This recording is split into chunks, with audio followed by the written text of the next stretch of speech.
Шерембек Шаршеев проработал в сфере искусства 27 лет. После окончания ГИТИСа имени Луначарского в городе Москва с получением красного диплома он начал свою деятельность с актера театра и кино и поднялся по карьере до руководителя и общественного деятеля культуры Кыргызской Республики. Являлся одним из основателей Ошского и Сыкульского кыргызских драматических театров. Дважды был избран директором Иссык-Кульского киргизского драмтеатра имени Касымалы Жантошева в 1983 и 1988 годах.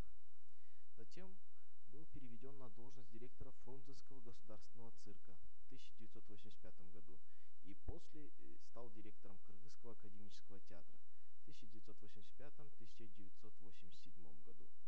Был организатором и первым директором театрального фонда Союза театральных деятелей Кыргызстана в 1988 году. Кроме того, он был инициатором серии лучших спектаклей по произведениям Чингиза Айтматова и Сооронбаевой, а также других знаменитых авторов.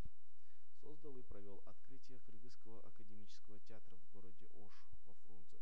Провел всесоюзный фестиваль Айтматов и театр в городе Москве. Ряд республиканских фестивалей и смотров. Явился инициатором бригадного творческого подряда «Система договоров по улучшению обслуживанию зрителей».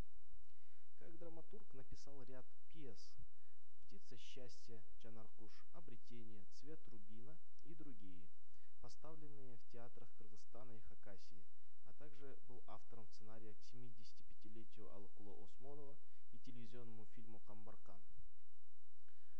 В 80-е годы кукольная постановка его произведений для детей «Джанаркуш» имела большой успех у зрителей.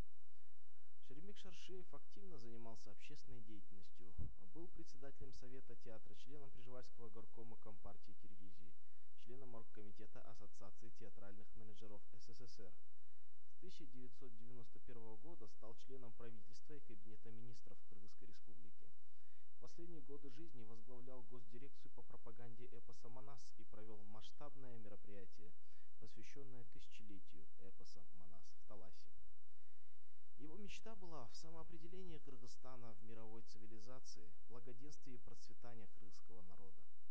Шаршеев Шерембек оставил нам большое наследие, осуществив деятельность по переводу на печатный